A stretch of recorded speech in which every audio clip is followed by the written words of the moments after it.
Episode की शुरुआत में हमें प्राइम मिनिस्टर की ऑफिस को दिखाया जाता है। प्राइम मिनिस्टर चीफ टगुसा को अपने ऑफिस में ले जाते हैं। जब वो अंदर जाते हैं तो पूछते हैं कि बाकी लोग अभी क्यों नहीं पहुंचे, तो उन्हें मेजर की आवाज सुनाई देती है। यहाँ हमें पता चलता है कि वो लोग गायब हो गए थे। फिर वो लोग सामने आते हैं। ये सब देखकर प्राइम मिनिस्टर दंग रह जाते हैं और कहते हैं कि उन्हें ऑफिस की सुरक्षा को बढ़ाना होगा। आप लोगों का शुक्रिया, पोस्ट ह्यूमन को मारकर आप लोगों ने बहुत ही अच्छा काम किया है। आप लोग मेरे बात पर मान गए। पर मेजर कहती है कि वो अभी नहीं मानी है, ये बहुत ही गंभीर बात है, तो हम बाकी बातें प्राइवेट नेटवर्क के जरिए करेंगे। फिर वो सभी लोग एक प्राइवेट नेटवर्क में जुड़ जाते हैं। मेजर कहती है कि हमारे लिए ये मिशन बहुत ही मुश्किल होने वाला है और वो सभी नहीं चाहते कि एक सरकारी संस्था होने के बावजूद अमेरिकन ऑर्डर माने। अगर आप फिर चाहते हैं कि हम ये काम करें तो आप हमारी कुछ शर्त पढ़ लें। प्राइम मिनिस्टर कहते हैं कि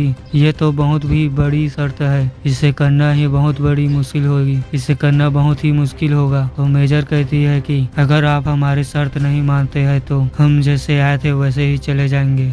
तभी उन लोगों को मिस्टर जॉन की आवाज सुनाई देती है, क्या वो तुम्हारी सभी शर्तें पूरा कर पाएंगे? वो प्राइम मिनिस्टर के पास जाते हैं और अपने आप को जॉन नेशनल सुरक्षा एजेंसी अमेरिका की तरफ से कहकर मिलता है। जॉन सभी को 3 पोस्ट ह्यूमन की जानकारी देते हैं जो उनके मुताबिक जापान में है। इस जानकारी को सिर्फ जानो और इस जानकारी को अपने साइबर ब्रेन में स्टोर मत करना। प्राइम मिनिस्टर पूछते हैं कि ये पोस्ट ह्यूमन क्या है और ये कहाँ से आए? तो जॉन बताते हैं कि पोस्ट ह्यूमन के बारे में हमें ज्यादा कुछ नहीं पता। वो नए तरह के ह्यूमन है जो हमारे साइबर ब्रेन सोसाइटी के हिस्सा बन गए। इसके सिवा उनके बारे में हमारे पास कोई खास जानकारी नहीं है। गैरी के केस के बाद हमने इसके बारे में सोचना चालू किया। पोस्ट ह्यूमन के लक्षण आने के लगभग 3 महीने के समय में तेज बुखार, खाने की खुराक में तेजी और पर्सनालिटी में बदलाव आते हैं और इन्हीं के आधार पर हमने एनालिसिस की है, जिसके मुताबिक अब तक हमें 1 लाख पोस्ट ह्यूमन होने की अनुमान मिली है जो पैसिफिक रिम में है और उनमें से 3 जापान में, और इन्हें जल्द से जल्द पकड़कर मेरे पास जिंदा लाओ। मेजर को ये अच्छा नहीं लगता कि प्राइम मिनिस्टर उनकी शर्तों को पूरा कर नहीं रहा, तो वो सभी जाने लगते हैं। इसी बीच चीफ कहते हैं अगर तुम लोगों को सेक्शन 9 को फिर से चालू करने के लिए सोचने के लिए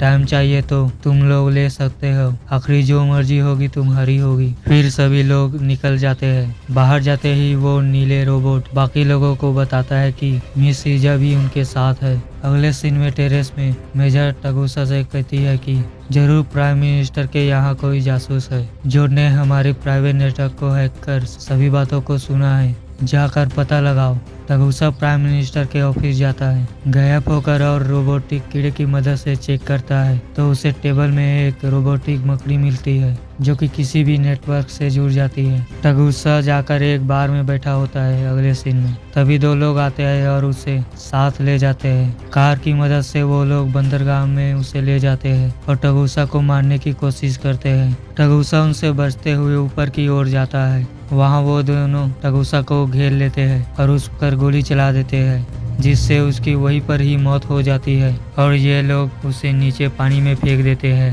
तभी हमें उसके गले के पीछे से एक डिवाइस निकलती हुई दिखाई जाती है। वो लोग वापस जाने लगते हैं। तभी हमें उनके पीछे टगुसा को दिखाया जाता है। अब आप लोग ये सोच रहे होंगे कि इसे कैसे दिखा रहे हैं, ये तो अभी ही मरा है, ये आत्मा तो नहीं, ऐसा कुछ भी नहीं है। उन लोगों ने जिसे मारा है वो टगुसा नहीं है, वो एक प्रोग्राम किया गया क्लोन है। इन लोगों की टेक्नोलॉजी इतनी एडवांस है कि पता नहीं चलता कि क्या असली है और क्या नकली। जब लोग टगुसा को मारने के लिए उसका पीछा करने लगे तो टगुसा ने उनकी साइबर ब्रेन में कनेक्ट होने वाली जगह पर अपना डिवाइस लगा दिया चुपके से। फिर इस घटना को टगुसा मेजर को बताता है। अगले दिन सभी प्राइम मिनिस्टर के ऑफिस पहुंचते हैं और वो लोग सेक्शन 9 को दोबारा चालू करने के लिए मान जाते हैं और ये एपिसोड यहीं पर एंड होता है। मिलते हैं अगले एपिसोड में।